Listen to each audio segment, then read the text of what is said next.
Estimados televidentes de Nicaragua Empresaria, gracias por continuar en sintonía de nuestro programa, el programa de difusión televisiva del Consejo Superior de la Empresa Privada COSEP. Estamos conversando esta noche sobre economía y las perspectivas de Nicaragua para el próximo año. Visto los resultados, como dicen los abogados, del cierre económico de Nicaragua en el 2016, ¿cuáles son las grandes perspectivas del próximo año? Bueno, la verdad es que en este momento trabajar en proyecciones económicas resulta bastante complicado cuando nosotros comenzamos a ver el escenario internacional en el cual nos estamos desenvolviendo. Si bien es cierto, en los últimos 3 años nos hemos desenvuelto en un escenario complejo de una reducción de la demanda a nivel internacional, cuando nosotros vemos las perspectivas de crecimiento de Estados Unidos, que es nuestro principal socio comercial, por ejemplo, nos damos cuenta que mientras en el año 2015 crecía a 2.6%, este año su perspectiva es crecer un punto porcentual menos, es decir, 1.6%. Pero en el año 2017 la perspectiva es que mejore hasta 2.2%. En el caso de América Latina y el Caribe, América Latina y el Caribe viene de un crecimiento cero en el año 2015 y ahorita se estima más bien un crecimiento de menos 0.6%, que se estima va a ser positivo el próximo año. Esto es importante mencionarlo, porque nosotros, a pesar de ese escenario internacional sumamente complicado que existe, nosotros estamos creciendo, y estamos creciendo a un ritmo que, si bien es cierto, por supuesto que deberíamos de crecer más, pero lo estamos haciendo a tasas similares a las que hemos venido creciendo los últimos 3 años, fundamentalmente. Entonces, vemos, por ejemplo, que en Estados Unidos pues las cosas todavía no se terminan de definir. Hay otras economías que no terminan de salir de sus problemas de desaceleración, como en el caso de Europa. La economía china está creciendo a un ritmo ligeramente menor de lo que había venido creciendo, a un ritmo de aproximadamente un 6%. Entonces yo lo que diría es que si nosotros seguimos haciendo lo que hemos venido haciendo, estaríamos creciendo en torno a tasas similares de las que estamos teniendo en este momento. Obviamente, como todo pronóstico, tiene su riesgo, ¿verdad? Porque hay que ver también cómo se terminan definiendo algunos temas que no se terminan de aclarar, pero que pronto se van a aclarar. Y me refiero en particular a los temas de cuando el nuevo presidente de Estados Unidos llegue a la presidencia. Pues hay una agenda pro crecimiento que es positiva, por un lado. Por otro lado, existen otros temas como el tema de la salida de los TLC, que la verdad es que no es tan fácil en la práctica poder llegar a una salida de los TLC, y eso depende también de pesos y contrapesos de otros temas, y está también el tema de la migración, que también se ha moderado el tono. Entonces, yo creo que estamos viviendo un momento donde la incertidumbre ha jugado un papel sumamente importante a nivel internacional. Obviamente, para que nosotros podamos seguir creciendo a las tasas que estamos creciendo, hay que trabajar en algunos temas que creo que son fundamentales. Uno de esos temas es que hay que trabajar en algunos costos que son esenciales para mantener una economía a un nivel competitivo, y me refiero al tema de la energía eléctrica, por ejemplo. La energía eléctrica ya este año 2016 tuvo una reducción de la tarifa de un 16%, pero hay que seguir trabajando en ver cómo reducir la tarifa eléctrica, pero también cómo eficientar el consumo de energía eléctrica, no solo en las empresas, sino también en la familia.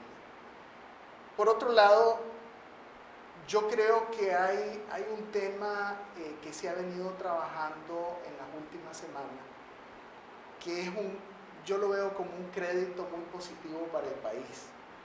Ahorita han venido existiendo trabajos en diferentes instituciones públicas en conjunto con el sector privado para mejorar la tramitología y la facilitación a nivel nacional.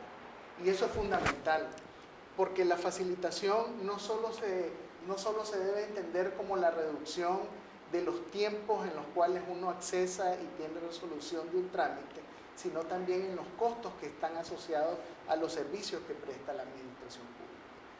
Y el otro tema, que es una tarea que yo creo que vamos a seguir insistiendo en ese tema, es que tenemos que mejorar la formación y la capacitación del capital humano.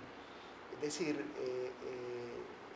ese es un tema transversal que va a permitir no solo que las personas estén preparadas para las nuevas actividades que se desarrollen en el futuro, sino también para que las actividades que se estén desarrollando se puedan desarrollar con mayor eficiencia y por supuesto con mayor productividad en cada uno de esos sectores.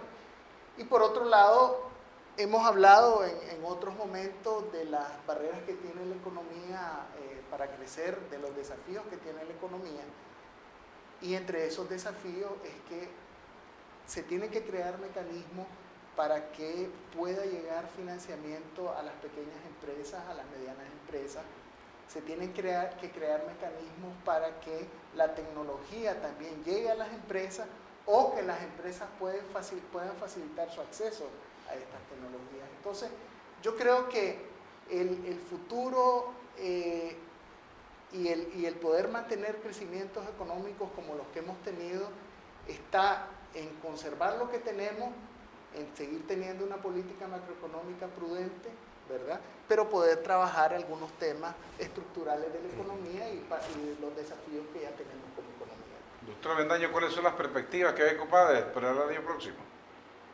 Coincido aquí con mi colega de que la economía va a estar siempre creciendo a un ritmo similar al que tenemos en los últimos 2-3 años. Copades estima 5.2% de crecimiento el próximo año. Producto en gran parte de un ciclo agrícola que va a tener un desenlace en el primer trimestre del próximo año muy notable.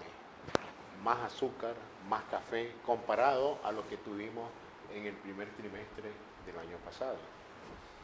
Por supuesto que el ciclo agrícola 2017-2018 debería ser más importante que el que estamos terminando, para garantizar un 5.3% de crecimiento económico para 2017. Veo varios riesgos, sí, y más de índole política. NICAAT, que desemboque en el riesgo de la desaceleración de la inversión extranjera directa en el país. De cada $100 que se han invertido en Nicaragua desde el año 1992 hasta el presente, $20 vienen de Estados Unidos. Y si hay presión del Congreso sobre BID y Banco Mundial, que ya está superado con las contrataciones de nueva deuda semiconcesional que el gobierno de Nicaragua ha hecho con el Banco Centroamericano de Integración Económica, queda el riesgo de la presión sobre inversión o los inversionistas estadounidenses que quieren llegar al país. Está el riesgo de la política económica del señor Trump. No creo mucho de que vaya a afectar el CAFTA. No lo creo mucho porque el CAFTA realmente no es tan nocivo para Estados Unidos, ya que gran parte de la inversión estadounidense es de zona franca, o sea que paga todos sus impuestos allá, no los paga aquí. Ni le cobran por entrar porque es producción de su territorio, solamente el 28% es producción de servicios nuestros, el maquilado. Entonces, ¿cuál es el riesgo de la política de Trump? Que tengamos un dólar más fuerte el próximo año. Y eso significa, estimado Adolfo, estimado Rafael, que la inflación importada del próximo año será mayor que la de este año. Y al ser mayor, la presión inflacionaria, que hoy no llega ni a 4%, Copades estima que el próximo año puede subir hasta un 7.6%, acompañada con el disparo del precio del petróleo. y de otros commodities que va a arrastrar hacia arriba el petróleo. O sea, estamos hablando, más allá de aquella suma discutible que hace la autoridad monetaria de Nicaragua, 5 de devaluación más 2 de inflación, 7. Yo creo que eso, aunque es discutible, pero yo creo que va a superar esa suma muy elemental que hace el banco y que ahora lo ha dejado alrededor de 6, porque la inflación importada es de 1, ¿verdad? Así que yo veo una aceleración de la inflación el próximo año. Por supuesto que esto va a provocar ciertas presiones, no en el salario mínimo, que es la suma de la tasa de inflación y el crecimiento del año anterior, o sea, de este año, sino en la nueva mano de obra que está a contratarse e incluso los ya viejos trabajadores que están en la economía formal. Por otro lado, no veo riesgos, estimado Adolfo, en el asunto del financiamiento de la brecha externa. Las remesas familiares podrán llegar hasta un monto de 1.350 millones de dólares el próximo año, creciendo 6.6% comparado a este año. La cooperación oficial, estamos hablando de los tradicionales 500 millones de dólares.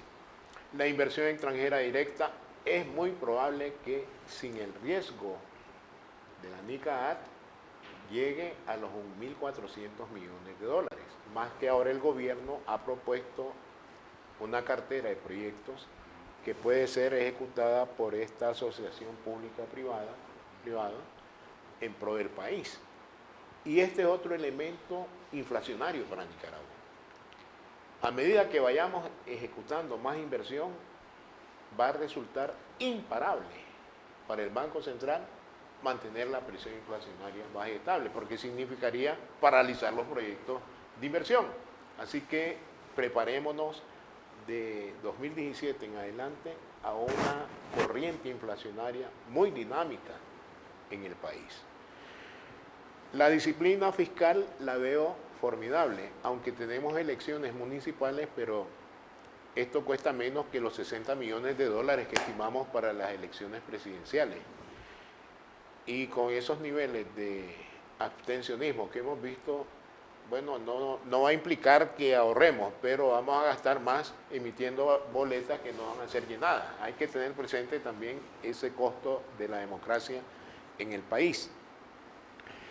Y por último, te diría que veo muy difícil que se cambie el ritmo del cambiario, o sea, la devaluación del 5% anual. Veo en un año muy complejo por riesgos políticos. Veo, por otro lado, que el desempleo seguirá disminuyendo. Es decir, va a seguir aumentando la tasa de los asegurados. Va a seguir aumentando la tasa de asegurados. Ya estamos hablando del 25% de la población económicamente activa que cotiza seguridad social. Cuando veníamos a hablar aquí hace 2 o 3 años era 20%. Estamos hablando ahora de un 25%. Por supuesto que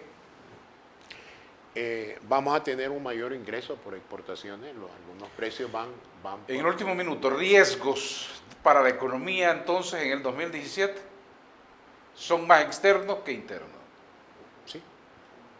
Más externos, NICAAT, el señor Trump y su política económica, que tiene riesgo y probablemente algunos beneficios, porque si ejecuta un gran programa de inversiones públicas, el crecimiento económico de Estados Unidos va para arriba y eso nos favorece. Hay mayor consumo y eso abre una ventana de oportunidades para que nosotros vendamos. Y el otro riesgo es el encarecimiento del dólar. El dólar más fuerte nos va a impactar. Los productos estadounidenses serán más caros. En ese sentido, y el incremento de los precios del petróleo, ¿verdad? El incremento. Porque eso no hay que dejarlo por fuera. sí, a eso iba porque la OPEP ha recortado la producción y los analistas dicen, los expertos en asuntos petroleros, puede llegar hasta $60 el barril. Falta un riesgo, sí, ahora que me acuerdo. ¿Cuál será el desenlace del diálogo OEA-Gobierno de Nicaragua?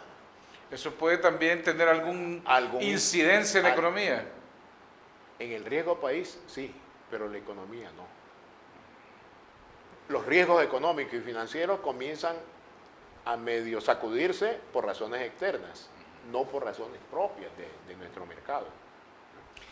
Muchas gracias a los distinguidos economistas Rafael López, asesor económico de COSEB, y al doctor Néstor Avendaño, quien es presidente de COPADE, que nos hayan venido a ilustrar sobre el cierre económico de Nicaragua en el 2016 y cuáles son las perspectivas de crecimiento económico para el 2017. Muchas gracias. Gracias. Y ustedes, estimados televidentes, no se vayan, que nosotros tenemos mucho más en Nicaragua Empresario.